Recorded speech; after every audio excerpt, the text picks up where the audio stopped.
I've found a test that you can take online to determine how sexist you are. And this is courtesy of The Telegraph.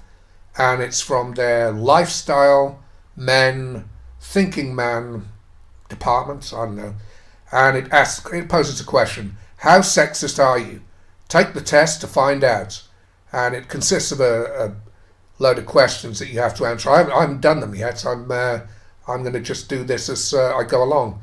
So, I'm actually looking forward to. This is the first test I've looked forward to in decades, because I think I'm going to pass with flying colours. I'm going to be one misogynistic son of a bitch.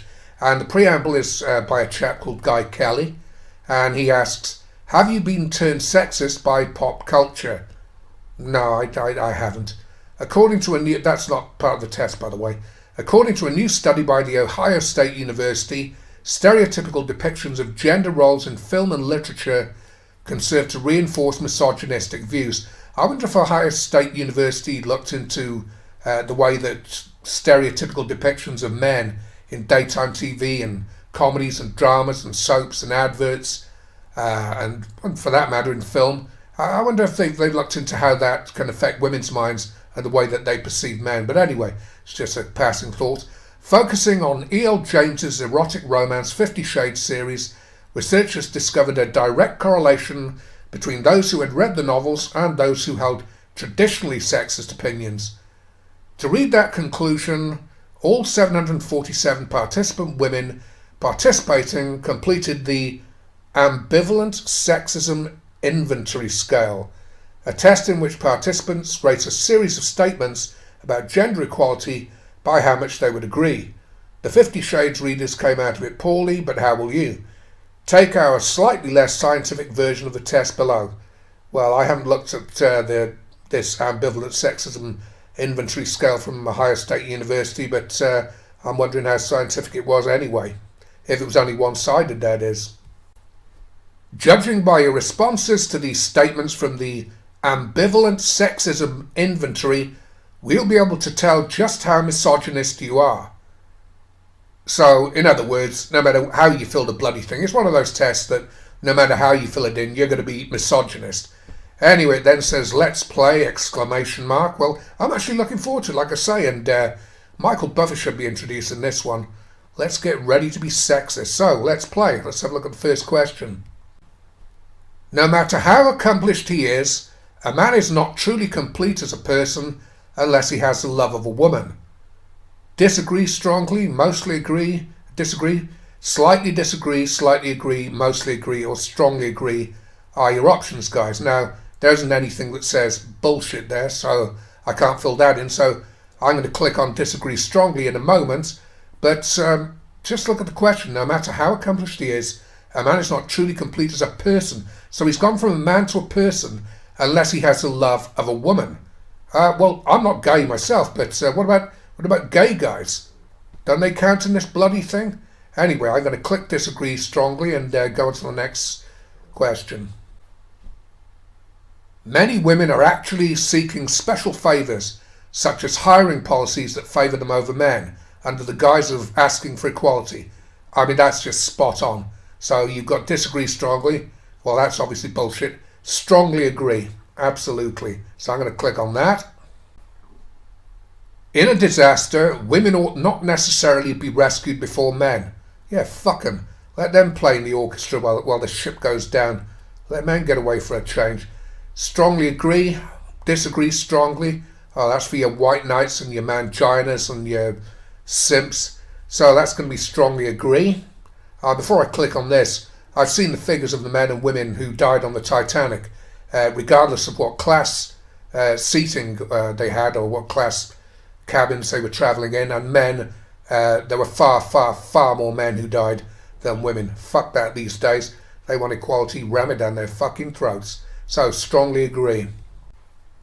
Most women interpret innocent remarks or acts as being sexist. Well, yeah, I don't know about most, but no, fuck it. With the modern woman, yeah, it is most. That of course depends on whether you're, I don't know, Joe Average or Brad Pitt. Of course, if you're Brad Pitt, you can come onto them as strong as you like and wolf whistle them. Anyway, disagree strongly, etc., etc. Back down to strongly agree. And there's no, I don't think there's any way that you can take this test the way that you have your answers here, or your options: disagree strongly, mostly disagree, slightly agree, mostly agree, strongly agree. I mean, there's no don't give a fuck, don't know, or anything like that. Anyway, I'm going to say strongly agree. Next one. Women are too easily offended. What is this? Variations on a fucking theme? I mean, that's just the same as the last bloody one. Strongly agree. People are often truly happy in life without being romantically involved with a member of the other sex. Strongly agree. Oh, I love this one. Feminists are not seeking for women to have more power than men.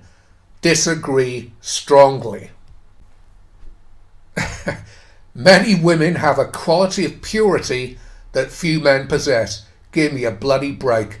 I mean, most modern women these days have more pricks inside them than an antique pincushion. Disagree strongly. Women should be cherished and protected by men. Well, only my mother and the rest of the females in my family can bloody well take care of themselves. So I'm going to go for mostly disagree on that one. Most women fail to appreciate fully all that men do for them. Well, that can work both ways, but when a woman travels over a huge bridge, or walks into a massive skyscraper, or takes off in an airplane, a huge jumbo jet, or she's playing around on her computer, or all the gadgets the men have invented, they take it completely for granted. So I'm going to say mostly agree on that one. Women seek to gain power by getting control over men. Strongly agree. Absolute non-brainer. Men are complete without women. Well, this works both ways. Everyone's their own person, so of course you're complete. You're a complete bloody person, so it works for women as well as men. So I'm going to say strongly agree. Women exaggerate problems they have at work. Well, the modern woman never stops bloody whining. And that's in order, of course, that she can try and screw some more work out of the man when he gets home from work and he works longer hours, and then she expects him to do half of her bloody housework for her. Anyway, cut a long story short, strongly agree. Once a woman gets a man to commit to her, she usually tries to put him on a tight leash. I'm going to strongly agree with that, and once he's committed to her, particularly once he's committed to marriage, she has the backing of the police and the divorce courts. All she has to do is make a false accusation of domestic violence, and that's him out on his ear, and he loses his house and home, his property, pension, most importantly of all, his children, of course. And anyway, that's for another video, divorce. So, strongly agree. How long is this bloody thing? When women lose to men in a fair competition, they don't want fair competition for a start. They typically complain about being discriminated against. Yeah, I'm going to strongly agree on that, because it's true.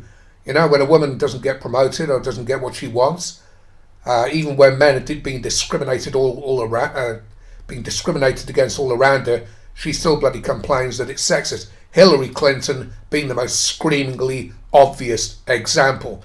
Do not get me started. Strongly agree. A good woman should be set on a pedestal by her man. Her man. Possession, that's sexism for you. Put on a pedestal, there's Queen Bee syndrome for you. Disagree strongly, as there's nothing that says, fuck that shit. There are actually very few women who get a kick out of teasing men by seeming sexually available and then refusing male advances. I've only experienced this on a few occasions, so I'm going to be controversial here. I'm going to go for slightly agree. Women, compared to men, tend to have a superior moral sensibility. Who's writing this shit? I'm going to put disagree strongly, but you're effectively being asked, guys, to suggest, well, you've got a choice, obviously, but, I can't wait to get to the end of this thing and see what my result's going to be, because I get the impression I'm supposed to say that I agree that women are superior. Fuck that. Anyway, let's press on. Men should be willing to sacrifice their own well-being in order to provide financially for the women in their lives. Bull fucking shit. I'm going to say disagree strongly, but once again, it says slightly disagree, slightly agree. There's no agree. There's no centre ground there, but disagree strongly. I mean, it's like that Titanic stuff again. Fuck them. Let them financially provide for themselves. Feminists are making entirely reasonable demands of men.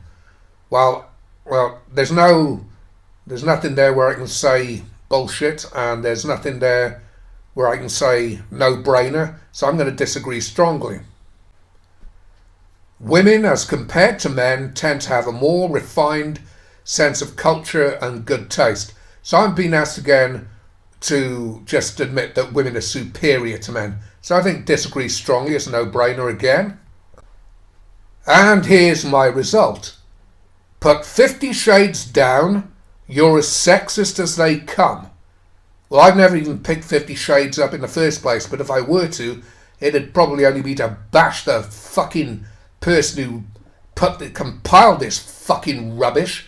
You're as sexist as they come. Well, I happen to be sexist, yeah, and the reason for that is because I'm sick and fucking tired of the hatred that women have for men. Thank you if you made it this far. Someone like, I don't know, Sargon or Milo would have made a great big joke out of this, but now I'm fucking pissed off. I answered those questions bloody honestly, even as a sexist, but anyway, make your own minds up, guys, and thank you very much.